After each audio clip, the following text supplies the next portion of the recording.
Bonjour, nous sommes le dimanche 16 novembre 2025 et le sujet est l'Amérique centrale, en particulier avec le Mexique. Manifestations contre la politique sécuritaire du gouvernement et la corruption. Ça rappelle les manifestations qui ont eu lieu en Asie du Sud-Est, notamment en Indonésie. Il y a eu également au Népal, au Bangladesh et bien avant au Sri Lanka. Mais c'est surtout au Népal et en Indonésie ces derniers mois. Des violences ont éclaté, blessant 100 policiers et 20 manifestants. 40 agents des forces de l'ordre ont été pris en charge à l'hôpital pour des coups et des coupures. N'oubliez pas de vous abonner pour plus de news nationales, européennes et internationales sur ce monde merveilleux dans lequel nous vivons. Des heurts ont éclaté samedi à Mexico, capitale du Mexique, lors d'un rassemblement contre la politique de sécurité du gouvernement face aux violences des cartels. Il y a environ 30 à 35 000 homicides par an pour une population d'environ 135-140 millions d'habitants, faisant une centaine de blessés parmi les policiers et une vingtaine parmi les manifestants. Des affrontements ont eu lieu à la suite de différents défilés rassemblant des milliers de protestataires à l'appel du mouvement du sombrero, issu de l'assassinat récent d'un maire connu pour son combat contre le crime organisé, ainsi que de représentants de la génération Z, les moins de 30 ans. Les protestataires, pour certains encagoulés, ont renversé des barrières métalliques protégeant le palais présidentiel et ont jeté des pavés en direction des forces anti-émeutes qui ont répliqué avec des gaz lacrymogènes. Pendant de nombreuses heures, cette mobilisation s'est déroulée de manière pacifique jusqu'à ce qu'un groupe d'individus encagoulés commence à commettre des actes violents, expliqué en conférence de presse le secrétaire à la sécurité de la capitale, Pablo Vázquez. Le responsable fait état de 100 policiers, de 20 manifestants blessés, précisant que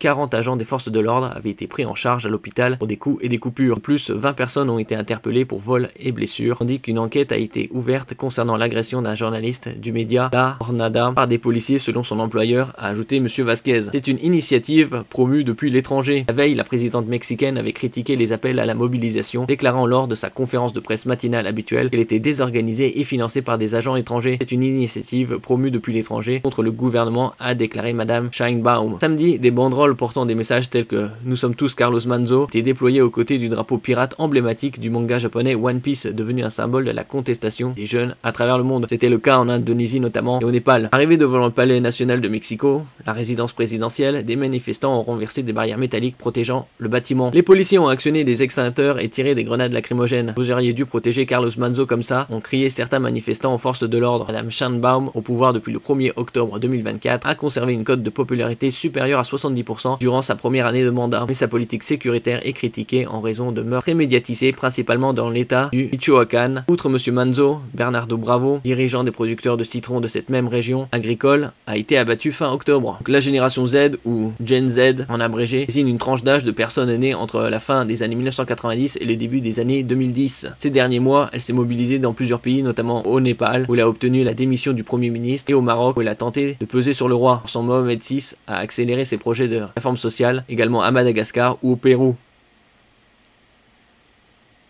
Merci pour votre écoute, et à la prochaine.